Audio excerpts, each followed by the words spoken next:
Wall Street Memes Casino, I'm fine. and Sportsbook.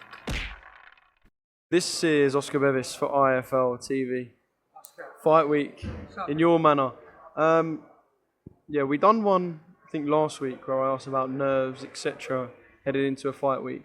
How are you feeling just a couple of days out for what is definitely your biggest and best show? This card is fucking mustard. What does that mean, mustard? Fucking mustard. It's the first time I heard it with you.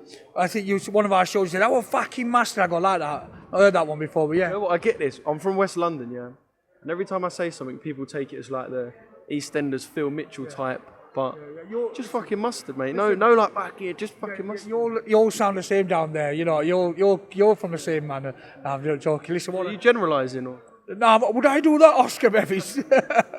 No, listen, it's always good to have you here. What a turnout for a press conference. You think it's a huge card.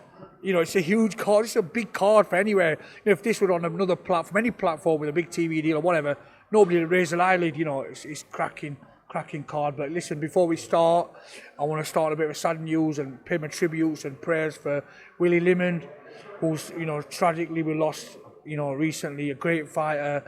Somebody that I was there ringside when he boxed Amir Khan and put Amir down. My prayers and thoughts with his family.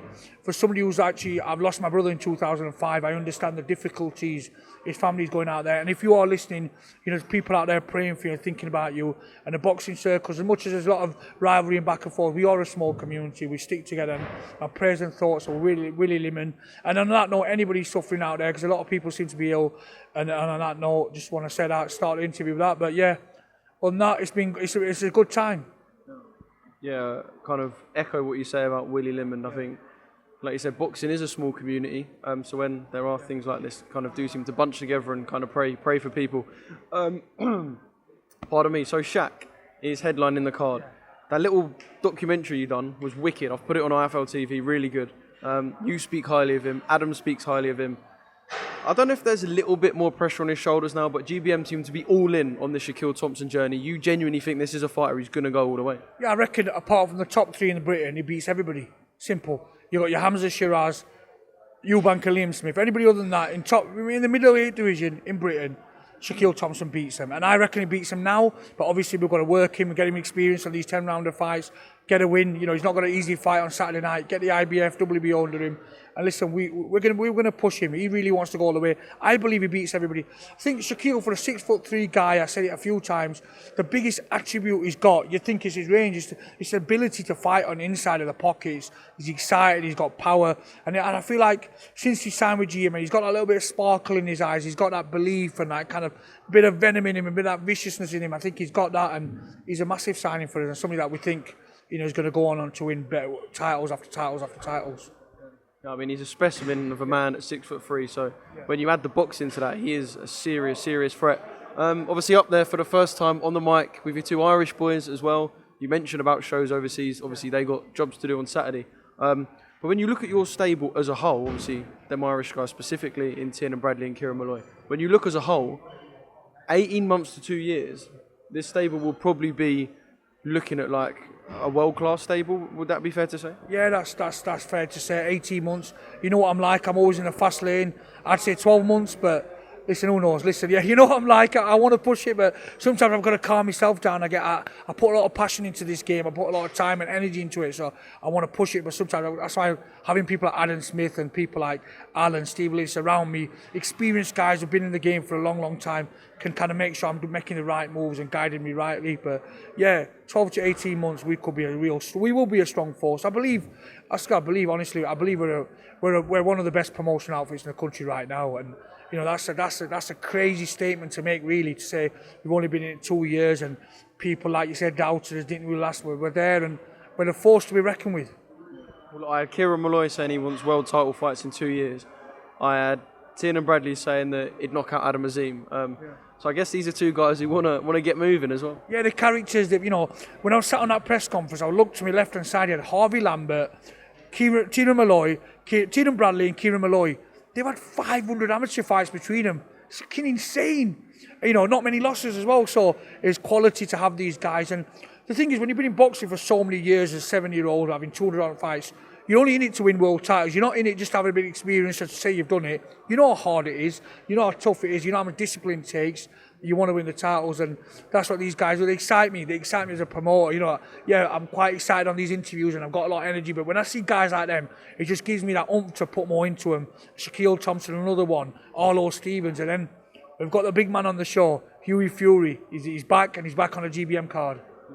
Yeah, brilliant show. Definitely the best so far from GBM.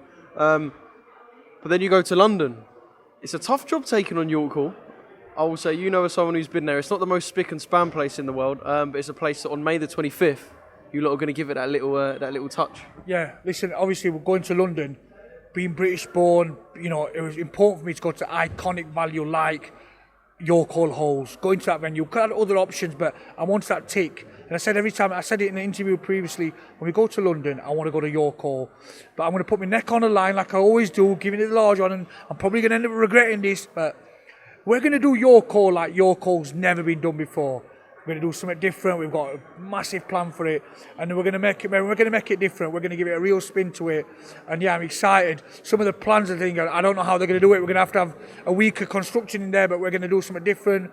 May the 25th. Is it 25th? May the 25th. York Hall. Is it 24th?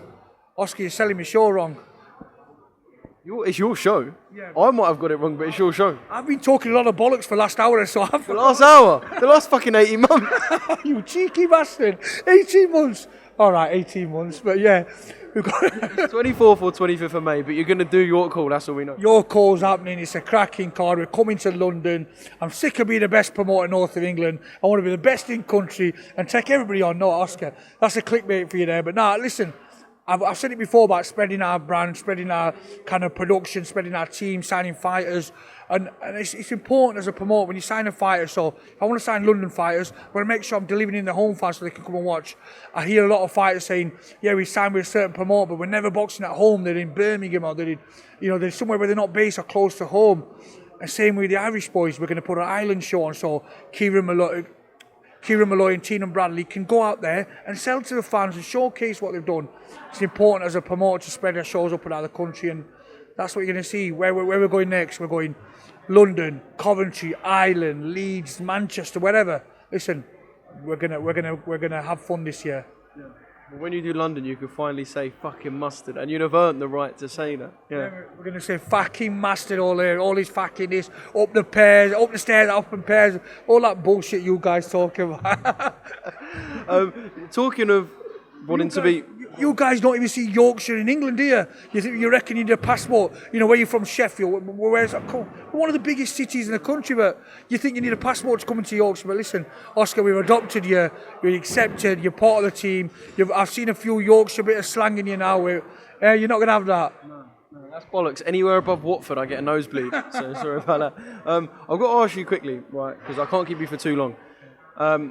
You mentioned about wanting to be the best promoter in the country, and I know kind of you say it perhaps off the cuff at times and messing around, but that is obviously the aim. That's the aim for every promoter.